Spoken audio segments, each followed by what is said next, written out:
All right, y'all, welcome to the Scott Horton Show. I'm the director of the Libertarian Institute, editorial director of antiwar.com, author of the book Fool's Errand, Time to End the War in Afghanistan, and the brand new Enough Already, Time to End the War on Terrorism. And I've recorded more than 5,500 interviews since 2003, almost all on foreign policy, and all available for you at scotthorton.org. You can sign up for the podcast feed there, and the full interview archive is also available at youtube.com/Scott Horton Show. Hey, you guys, I got Dan McAdams on the line. He is the director of the Ron Paul Institute for Peace and Prosperity, and he's a significant part of the reason why Ron Paul has been so good on everything this whole century long. Of course, Ron Paul's principles are great, and he reads a lot and knows everything, but also he's had Dan as his foreign policy advisor in his congressional office for all through the Bush and Obama years and all of that. And then, of course, his right-hand man on the Liberty Report, their great show on YouTube every day, and at ronpaullibertyreport.com. The wonderful and excellent and awesome and banned from Twitter, Daniel McAdams. Welcome back to the show. How you doing, sir? Hi, Scott. It's great to be back with you. Very happy to have you here as always. And, so I saw a thing, which was an interview of you on, I forget now, maybe it was on RT or something. And the bottom line of it was, when it comes to all the scaremongering about China and the rise of their power in the world, you are unimpressed. And I wonder why that's so. Well, I mean, we went through 20 years of the war on terror, and you knew from the beginning, and we knew that it was all BS. It was all an excuse for Washington to continue milking the rest of the country so it can live better than the rest of us underlings. And that started to peter out. So we went back to, a few years ago, well, China and Russia actually are our big enemies now. We're going to do something different. We're going to keep the money flowing. We're going to keep building those mansions in McLean. Suck it up, America. And that's why it's completely bogus. That's one of them, because we know who's behind it. We know what's going on with them. We know what their motivations are. And the other is that if you look at China, it doesn't behave the way the China hawks in the U.S. claim it does. That's not its modus operandi. And, they always get it wrong, and they get it wrong again. Yeah, but red flag, CCP, evil, commie, dictatorship. So how can we expect anything less than the absolute worst, Dan? And you forgot virus exporters, right? The CCP virus. There you go. That's what the Epoch Times calls it, And of course, there's something really sick in the psychology of Americans, many Americans, not all Americans, but they have this sort of victimhood mentality because we are the one indispensable nation, as Madeleine Albright would say.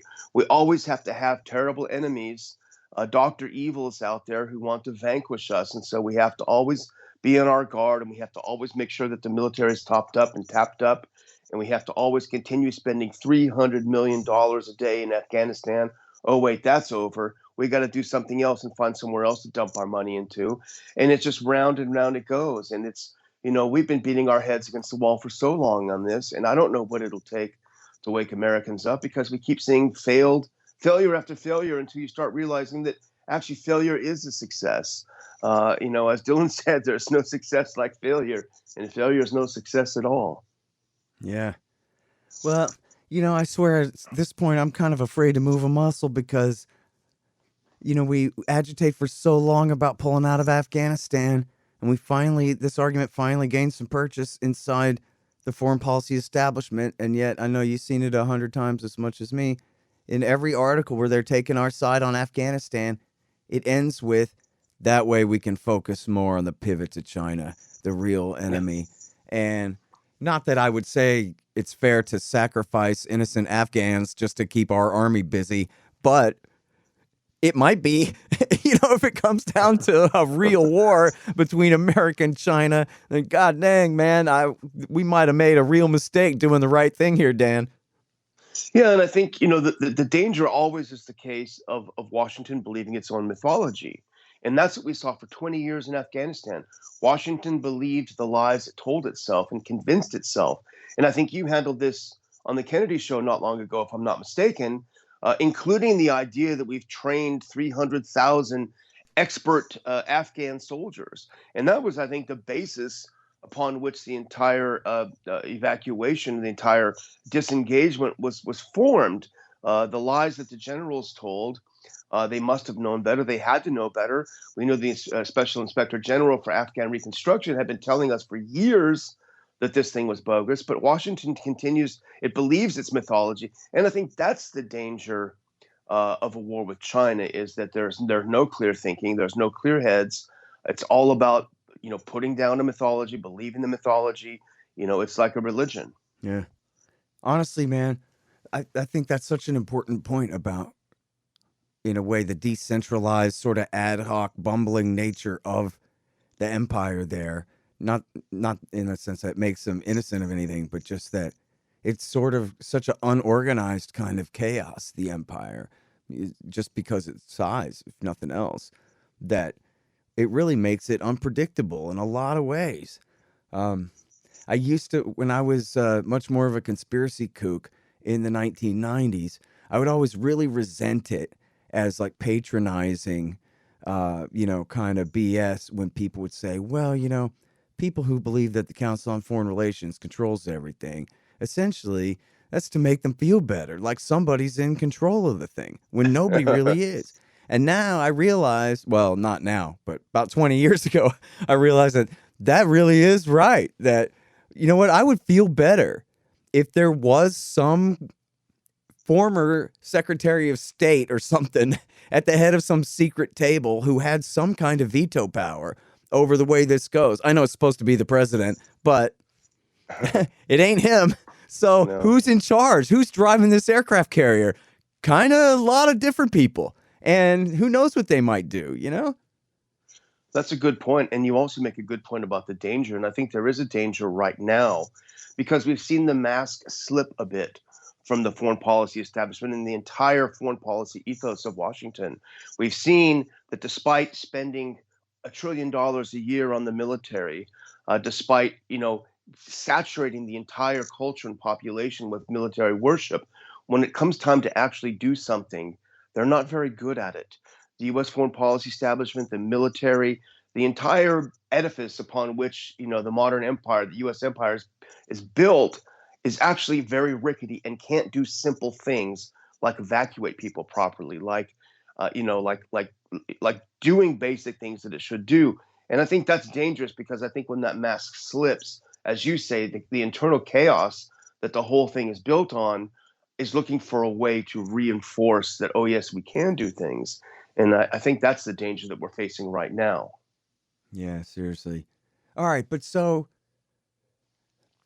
seriously, as a devil's advocate argument, though, what about that it is the evil old communist dictatorship there in Beijing and that they must be as greedy and ruthless as any collection of government runners anywhere in the world? And so what is stopping them from attacking all of their neighbors and all of our friends and eventually coming here? Yeah, why haven't they done anything yet like that? That's the thing. We've been demonstrating that that's our method of operation for decades. The Chinese haven't done that. They do go overseas, but they go with business contracts. They go to Africa and say, hey, we want to buy some of your stuff. We want to, and maybe they're ruthless in the way they drive their deals. Okay, that's not illegal. Maybe they're unethical. Okay, that's questionable. But they don't go to Africa with bombers. They go with, say, we need some rare earth. We need whatever. And they do that. They go to South America. They make deals. So the whole idea that they're ruthless commies, ironically, and I've said this before, Scott, ironically, the things that I think really are bad and dangerous about China are the very things that we're importing here into the U.S., which is the social credit system.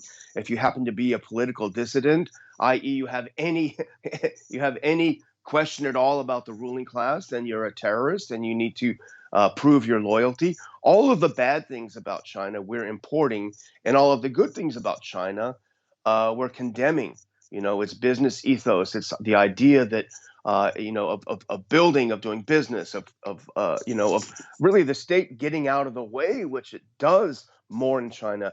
I would bet, and I don't have the data in front of me, Scott, but I would bet it's a hell of a lot easier to start a business in China than it is here in the U.S. So yes, there are problems there, but those are the problems we're emulating rather than the positive aspects of China.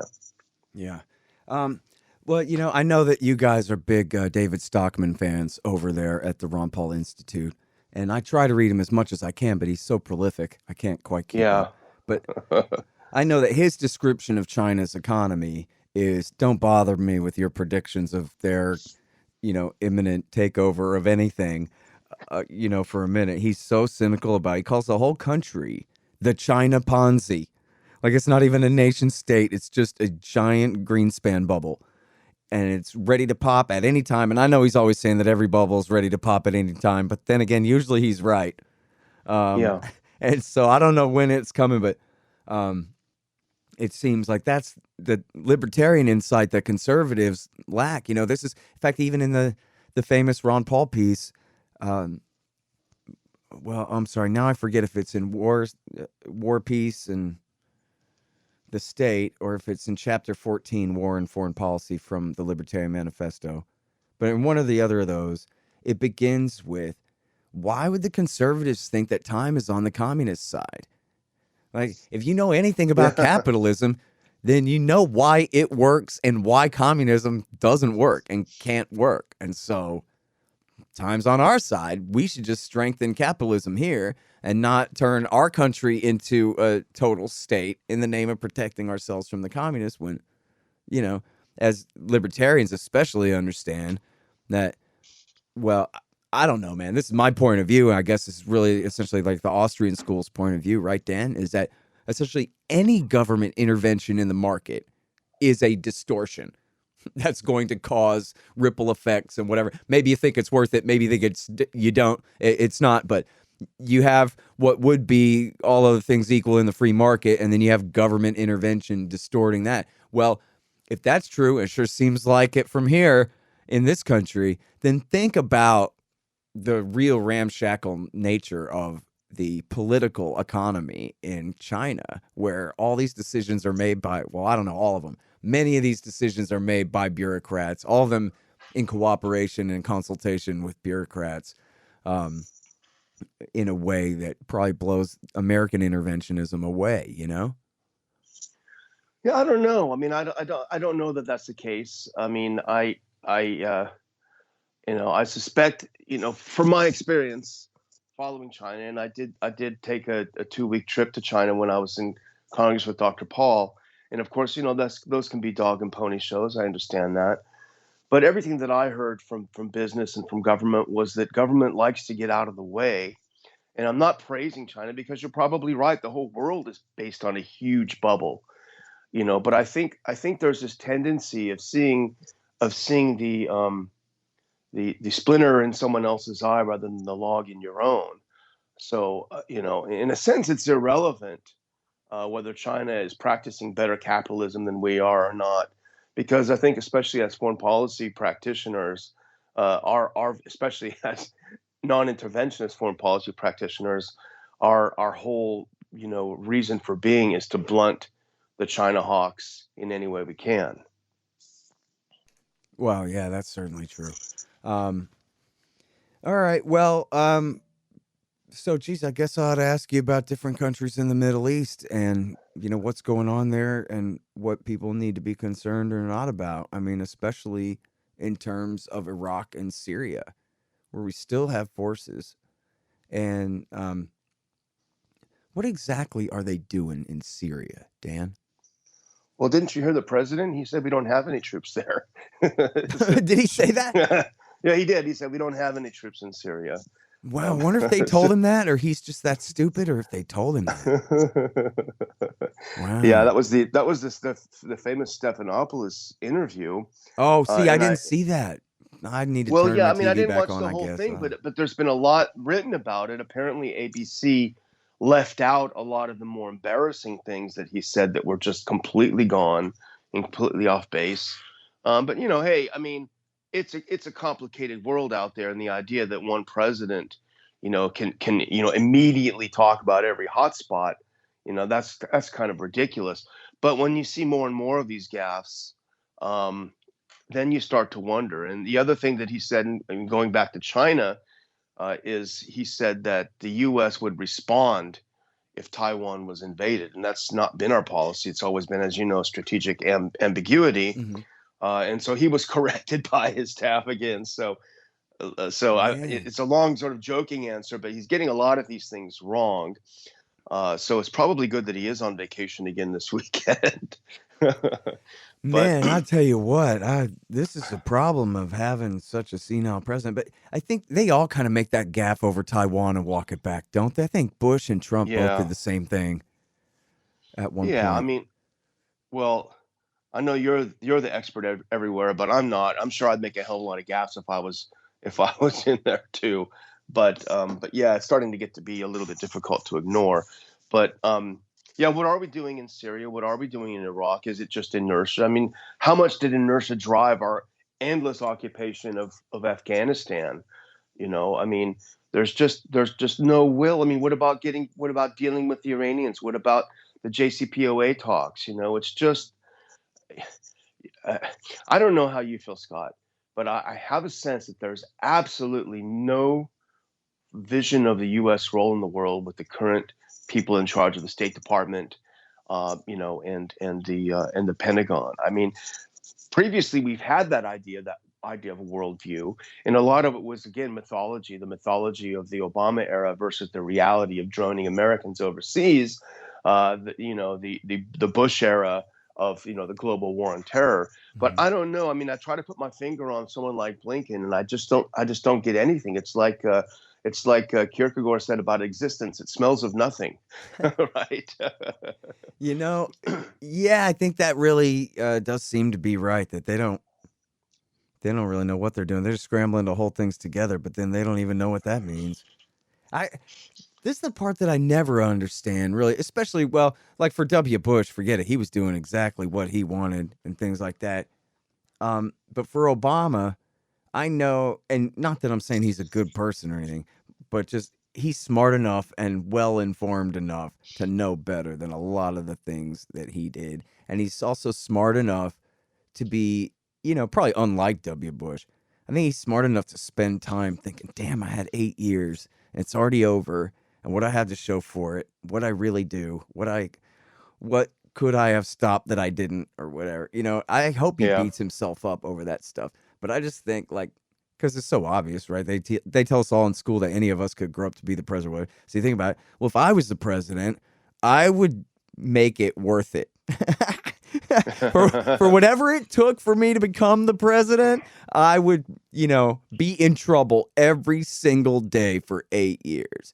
And yeah, or maybe less, but yeah, I just can't think of, like, imagine being the national security advisor and being like, well, I don't know. You know what I mean? I just, I don't know. Yeah. You're right. I totally agree with you. They don't know what in the hell to do. yeah.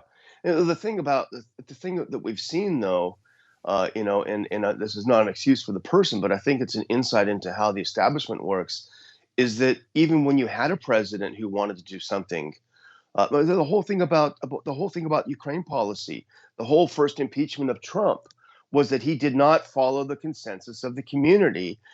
And, that was literally what they said. That's literally what Vindman said, and that's literally why he was impeached. So there is the idea of how much power does a president actually have, Right. Hey, listen, and I'm it's so glad that you said that, because out of all of that testimony and all of that hype, you just picked the most important sentence out of that whole thing, which I think is exactly right, which is when Vindman says that, look, the president was changing the policy, but we at the interagency, we had already decided what the policy was. And then he was going to make it different? I mean, that's illegal. You can't do that.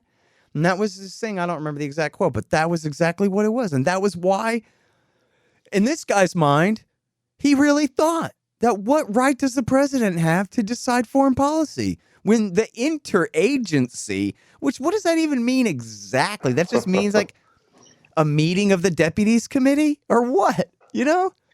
I don't know. Yeah, it was really incredible insight, and he was the main one, but it was really a procession of people trotted out that said exactly the same thing. As you say, yeah, the interagency. It went against interagencies, consolidated view, what have you, and over, and that I think was a real eye opener. And I think Trump brought a lot of that on himself because of his style. He had a polarizing style. I think obviously Obama was more effective because he didn't have that polarizing style. But I mean, Obama got a couple of really good things done in policy. Trump, even the stuff that he was good on, he was not able to do anything about really. Dealing with Russia, getting out of Afghanistan, getting out of Syria. But yeah, it is a real eye opener.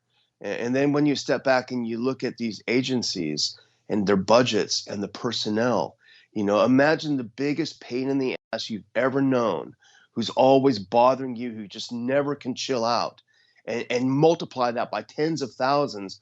And that's Washington, D.C. I just finished reprinting a piece that Jim Bovard did. I think you guys ran it yesterday on antiwar.com. Yeah. And it's one of the most profound things I've ever read. It's just simply Jim Bovard sitting at the towpath, and one of the typical Washington foreign policy establishment person comes to there and just happens to be getting ready to go for a jog, and Jim engages her in conversation.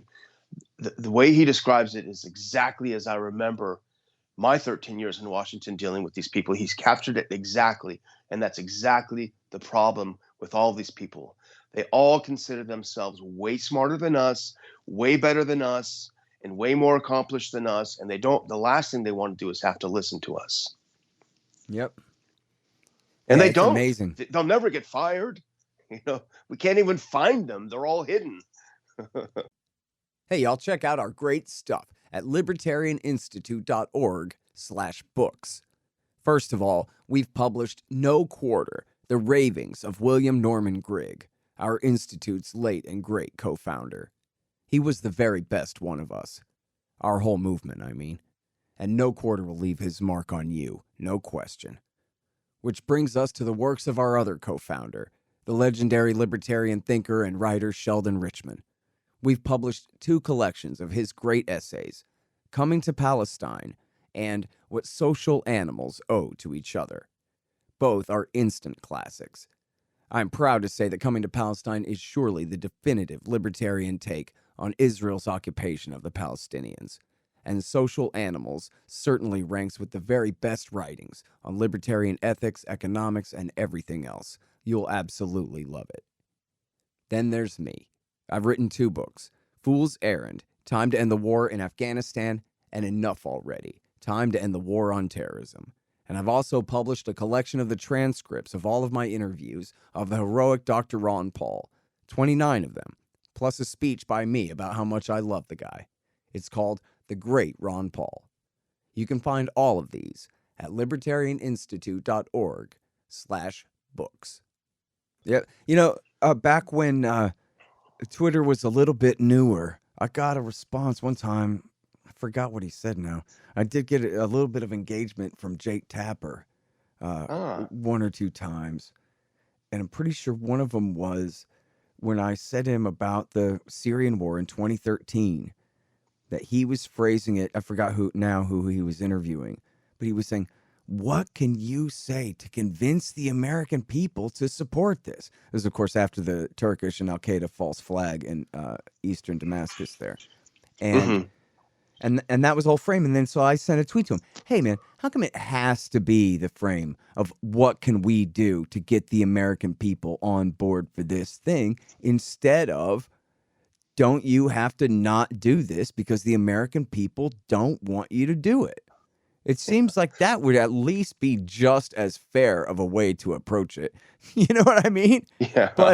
But then so I saw him interviewing McMaster, and McMaster saying, oh, yeah, this is all everybody's fault but mine and all this kind of thing. And Tapper outright says to him, he goes, look, I mean, we can't ignore this. This is right after Biden's speech on Monday. We can't ignore that a supermajority of the American people say the war's not worth fighting. And, here we're saying this war is to create a democracy in Afghanistan. The democracy here is saying that we want to quit. So what would you say about that, They're And all idiots. yeah, and in fact, it's better than that, because he even says, I'm paraphrasing here, but he makes it pretty explicit that, like, look, McMaster, I'm with you, okay? Your job and my job here is to convince the American people to love this stuff. Nobody's disputing that. However, I have to play devil's advocate here, if only to set you up, to give you a chance to explain why we should ignore the supermajority public opinion of the people, essentially is the way the thing was phrased. So he's just totally admitting that he's on Team McMaster here. Nobody's questioning that. Everybody can tell. Everybody watching knows that. But still, don't we kind of owe an answer for that? And then McMaster's answer, of course, is, well, Biden should lead and just do what I say instead, and just ignore we got to go create a democracy in Afghanistan by ignoring the one that we got here, supposedly, But so, yeah, Tapper's just making it clear whose side he's on and speaking for all of the rest of them, too. That, hey, this is our business, is making you guys love war. The funny thing is, they make it so obvious that really is their primary concern. Dave Smith said that on the Kennedy show last night. Like, notice they only get all human rightsy and really upset when we leave a war. I mean, come on. We've been killing people over there all this time. Now you're upset that people are dying? Come on, dude. Yeah. It's frustrating, but he's got the bully pulpit, and we're basically banging on the doors on the outside trying to get someone to listen to us. But what's ironic is how ill-informed the Washington foreign policy establishment is. The experts are. They all read the same things. They all, like McMaster, I bet, they never expose themselves to anything that questions a preconceived view. And so, ironically, the people who think they're so smart are actually among the worst informed people in the country. Yep. Yeah, Ellsberg talks about that in his book, Secrets About Vietnam, about how, especially if you have classified access to this or that, then you can look down your nose at anyone else out in the public who only has access to open source type information because, well, you don't know what I know. But then that self-reinforcing little loop and bubble means that, you don't know what I know either. And I learn from reading antiwar.com every day over the long term a context that the CIA briefers won't give you, Yeah. Chalmers Johnson used to say that. Chalmers Johnson used to say, man, I used to write the morning brief for the CIA. I used to be part of that or read them all the time, too, because he was a contractor, I guess, for the CIA, a USC professor. And he goes, antiwar.com is better than any CIA brief in terms of just like information about what you want to know going on in the world. And it's just because Eric Garris's taste in news items and the order he puts them in and letting you know was the deal. You know what I mean? It's all there. Yeah. You might know a secret if you have the access, but you're much more likely to have the wisdom of who's who and what's really going on around here if you're reading open source stuff from wide and varied sources, Exactly. But then you're not in the club, Right. I mean, strangely enough, I did have access once, and I did write for the Secretary of State's morning summary on several occasions when I was at the State Department. And I can say, if I had my classified and my unclassified stacked side by side, the classified was no great shakes, right? The other was much more helpful and much more useful. And you're right. Just the average person reading anti-war. I remember when I worked for Dr. Paul on the Hill, I would always show up to the hearings, especially when he was higher up. And so I was sitting in the back behind him, and I would sit next to my colleagues. And I know I've told this story before, but I would go there with my stack of stuff to read while I was waiting. And I was reading antiwar.com and Lou Rockwell, and Counterpunch and all this stuff. And I look around, and every single other staffer was reading Washington Post, New York Times, the same crap warmed over. And I'm thinking, you guys are foreign policy people. You should get past this boilerplate stuff and really try to get a good, decent knowledge of it. Nobody wanted that. That's no way to get your career moved forward. Right. Isn't that funny? So. Just stick with that point real quick there. So if I was a staffer for congressman, And I decided, like you, that, hey, I want to learn a thing or two about the war that we're in right now. Now, that's no way to advance your career. No way. That'll make you a dork and a nerd and not one of the cool kids right away. Is that it? You might start questioning things. You might say something that Well, yeah. others don't want to hear. Your boss is only there for 2-year intervals. You can be there for life if you play your cards right. Mm-hmm. You know, and if you're really smart, you'll be in there for a few years, and then you move over to the quote private sector where you start really making the big bucks. As a lobbyist. Which is flipping your Rolodex and doing lobbying. Yeah. And then you go back in at a The higher private level and, sector. How Yeah. dare they call it that? I know it's, but we know. I mean, in fact, I was just chatting with Norman Singleton, my old colleague in Dr. Paul's office the other day, and we were going over some of the people that we knew from the old days who've just done that exact thing. And, they just go back and forth, up the ladder. Next thing you know, you've got a mansion in McLean, and you're doing well. You're eating at the Capitol Grill, and it's a good life if you can get it. Yeah, that doesn't sound so good to me, but I see what you mean about how much they think that that's the pinnacle and all that. Yeah. So now, here's the thing I want to talk to you about. I actually just got off the line with Trita Parsi right before I got on the line with you. And of course, he's formerly at the National Iranian American Council and now is the co-founder and the muckety muck over there at the Quincy Institute with Basevich and them.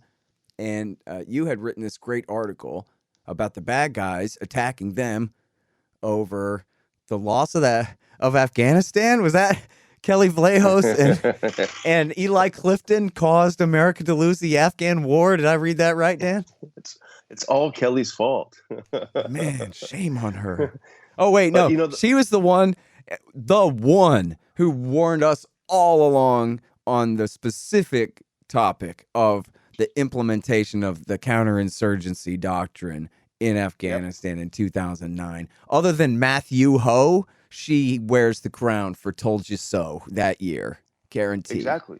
And that's why we had her back several times to Dr. Paul's famous Thursday lunches on the Hill, because she was so good. She was such a great and dogged reporter, and she really dug into the counterinsurgency doctrine and really exposed it for the mindless rot that it was. So absolutely right. All right. So anyway, so who are these goons, and what are they doing messing with my friend? Yeah, well, it's the Washington Free Beacon, and they were upset. They wanted to blame someone, and they blamed Quincy because, of course, it's their fault that getting out wasn't orderly. It's never the Free Beacon's fault that 20 years of wasted lives and wasted money. That's never their fault. It's only that getting out wasn't perfectly executed. So. And if you read the piece that they wrote, it's amazingly void of anything specific. So it's kind of depressing. I thought they'd be better at that, at attacking poor old Kelly, but no, it was pretty empty. Yeah, I love the way you say, always, this is the way it begins, everybody. Dan says, I admit I've always had a soft spot for the Washington Free Beacon. Not because I am attracted to their puerile content, mind you, but because I've always associated the name Free Beacon with free bacon, a proposition I believe every American could get behind.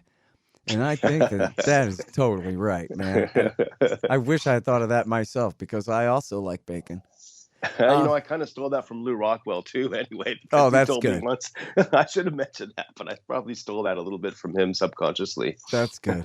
Yeah, I borrow a couple of his lines from time to time myself. All right, man. So now, here's something that's important that you bring up in your piece that's worth talking about with you. Is all the Ron Paul right trending on social media and all that. Ron Paul was right, is what I meant to say. Trending on social media and repeats of his speeches about Afghanistan and all that going on this week. What do you think of that? I think it was great. I mean, it was good for nostalgia. It's good. It's good that it broke through to the mainstream. It's good. I think Newsweek ran a piece based on the trending. Just like good. I mean, they ran a pretty good piece on how it was trending. Ron Paul was right, was trending. And, when these things do happen, and, I think we talked about this offline, is that we do feel like we're pounding our heads against the wall. And when something like this does happen, I mean, Scott Horton gets on Kennedy. People are listening to what you have to say. They're talking about your book. They're talking about Ron Paul. So it's an opportunity for us to, to get in a couple of licks before they turn their heads away again. Yeah. And that's the real benefit, of it, Yeah. I mean, and it sucks that this is the conversation we're having in 2021, but you do get the idea that, and this is a lot of this, of course, first and foremost is because of Dr. Paul, but then also because of Trump. I mean, only Trump could go on Sean Hannity's show and say essentially to his face, this is all your fault, dumb, and it's all wrong, and we should have never done this. Only he says Bush, but he could have said Hannity too. Yeah. And tell the whole right wing that, hey, we don't have to be married to Bush's legacy anymore. Screw them Bushes, and the right wing really, really, really, really, really needed to hear that from somebody that they can look up to. And when Ron did it, I mean, Bush was still in the chair when Ron started running against him in 2008, put him in a very difficult position to do that. And, 12 had its own dynamics. It was still a great success of a campaign anyway, in all its own ways. But it does seem like, when I go on the Kennedy show, it isn't just that they're saying, okay, now that it's too late, we're willing to hear you out. It's not just that, but it's now that it's too late, we all really agree with you that, like, yeah, we probably shouldn't have done that. And nation building, yeah, no, nation building isn't a good idea. We shouldn't be doing nation building. And, I'll take it. They could just be saying that, well, we lost this one, but shut up about it or whatever. But they are sort of at least all going along with, I guess, sort of the transformation that Tucker Carlson made back 10 years ago. That, like, no, we shouldn't be doing this. I don't know. That may be too strong of a way to put it, but it just seemed like that's the idea, kind of. And the same thing happened after it was plainly obvious that Iraq was an absolute debacle and disaster. The problem is in the interim between them doing this and them finding out it was a crap idea, so many people suffer and die, so much money is lost and wasted, and so many evil people get ahead. And that's what really bothers me too. People that serve the system, that serve the regime and profit off of it. But in between those intervals, you have all this bad stuff. I just wish we could make the intervals, closer together. But but we can only do what we can, And I'm sure you do too, Scott. I get very frustrated. Why is it that we're screaming in the wilderness? Why can't we seem to get very much traction on this? But at the same time, I'm grateful for when we do get some traction, which we are getting a little traction now with the Afghanistan thing. Yeah. Look, I mean, the reality is almost everybody's interested in foreign policy has got something at stake and has a conflict of interest and a reason why. They have a think tank. They got money from somebody who's trying to sell helicopters to the Pentagon. That's just how business is done. The private sector, they call it, as you were referring to earlier, right? So then the only other people who are interested in foreign policy are people like us who are terribly against it and want the whole thing to stop for moral reasons and for, the consequences for our own country reasons and all these kinds of things. But how to get, and look, the polls say this, the supermajorities agree with us. Again, how do you like that, McMaster? But the problem is, how do you get them to prioritize? It's all so far away, which is one of the reasons why that just proves we shouldn't be doing this. Yeah. Right? We're supposed to be, that's one of the best things about being an American is we can mind our own business and be free and live our own lives. But our government is making East Africa our business. It is our business. We're the ones doing it to them. So what the hell? We gotta, I'm not saying we should intervene better. I'm saying it's up to us to stop it, but it's hard to get that message through to people when people have no idea that George W. Bush started a war against Somalia also 20 years ago. Yeah. That's only a war that's younger than our Afghan war only by 3 months, Yeah. And heating up again. Yeah. Tom Luongo wrote a piece a couple of days ago reminding me how great Justin Raimondo was and remains, quoting Justin, who said, foreign policy is just war by other means. and that's classic Raimondo, and that's absolutely true. In a sense, our enemy is foreign policy itself. Yep, absolutely. And that's so. Gosh, I think about Justin a lot, and talk about a serious blow to our movement. I mean, it's terrible. Yeah.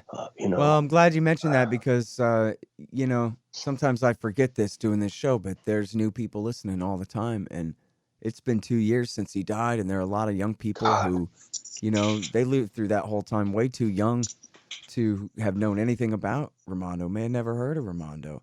So I mean, glad you brought him up.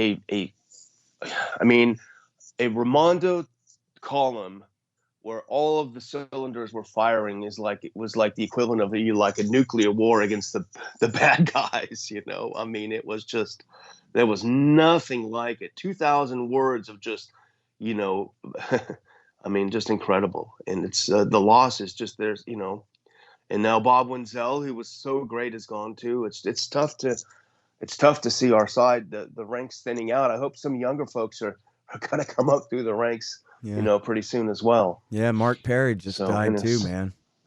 And Mark Perry, yeah, exactly. Yeah. So sorry to get all maudlin on you, but I just couldn't help thinking about Justin. Yeah, no, that's true. And listen, I'm glad that you brought it up because I like to say, and I do believe, there's no question about this, that during the W. Bush years, he was the most important writer in America.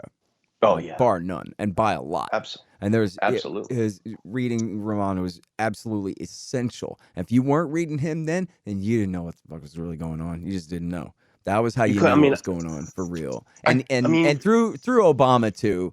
Yeah. He started trailing off and getting lazy in late Obama, I guess. But during Bush and early Obama, I mean, that stuff will go down in history forever, man. Yeah. I mean, I don't think I've ever in my life anticipated a column like I did his Monday, Wednesday, and Friday. I just couldn't wait. Print it out, get on the bus, get to work, read it on the way to work. And even when he was wrong, and I disagreed with him a lot, and I think he was wrong, it didn't matter because it was still, as you say, great and important writing. Yeah. I'm the kook who put all those links in there. You wonder why I know all this stuff? Oh, my God. Wow, I didn't know that. How do you know all this stuff? Well, 3 days a week, I'd spend 3 hours filling a Raimondo column with proof that he was right about everything, which was easy to do because he always was. And if he wasn't, then I'd fix it. Whoa, that's a revelation. I didn't know that. Oh, yeah. In fact, some people who were actually really good people, they didn't like Raimondo's columns because there was too many links in it. They couldn't follow them all. That's my fault. Too much of an endeavor. That was my fault. I mean, you know what? I have a disorder like this, right? It's ever since I was a little kid and my mom would watch Perry Mason and Matlock and all that, and even Perry Mason first. That, you know, the first time I learned about the truth, the whole truth, and nothing but the truth. That anything less is cheating. You know, you got to tell them everything. So now I'm stuck those like links this. were important because you could also go off and do some of your own research on it. I mean, that's amazing. I didn't realize that those links were critical, I think. Wow. Yeah. So the way I looked at it was any assertion of fact of any kind has to be proven. So, and I don't think anyone else was doing it like that back then. I think, you know, you guys were the only ones. Yeah, there were links here and there, but that was just, you know, nonstop. Yeah. So that was me from 2004 through. I finally quit doing it, and by late Obama, I guess. Wow. But yeah, that was a good time, and you know, of course, I interview a lot of great people like you, and learn a lot of great stuff this way too. But that certainly has helped. Doing all of that work. But seriously, like, you know, for you youngins, take a rainy Saturday or Sunday sometime, take an afternoon and go back and just plow through those old Raimondo columns. Just start in 99 with the War Diary on Kosovo, and then just go through 2000 through 2001. And some of them you'll be able to just skim right through and go, okay, he's just fighting with you know, some ridiculous, you know, off-brand neocon that you don't need to worry about. But other times, you'll see what I mean, what we mean about the greatness in there, man. It's, you know. And there's plenty of laughs packed in when he goes after Tom Palmer. You can't help but laugh because he knows.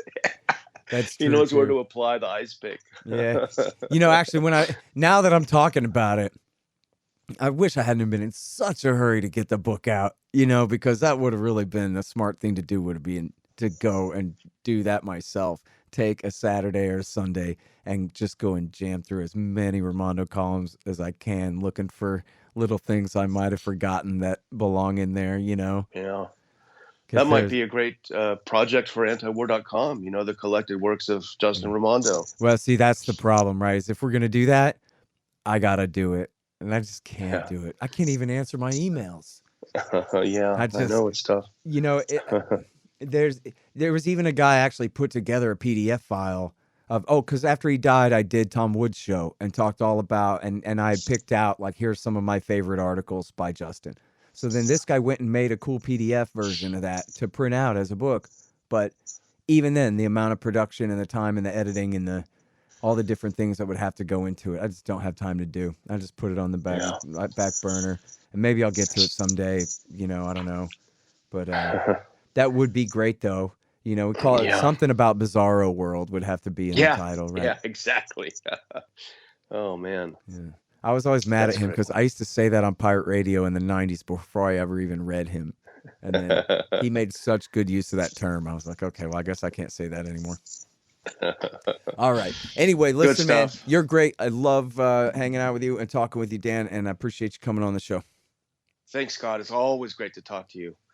All right, you guys, that is Dan McAdams. He's at the Ron Paul Institute for Peace and Prosperity, and read his funny takedown of the Washington Free Beacon, guys. Washington Free Beacon's hilarious meltdown over Afghanistan. The Scott Horton Show, Anti-War Radio, can be heard on KPFK 90.7 FM in LA, APSradio.com, antiwar.com, scotthorton.org, and libertarianinstitute.org.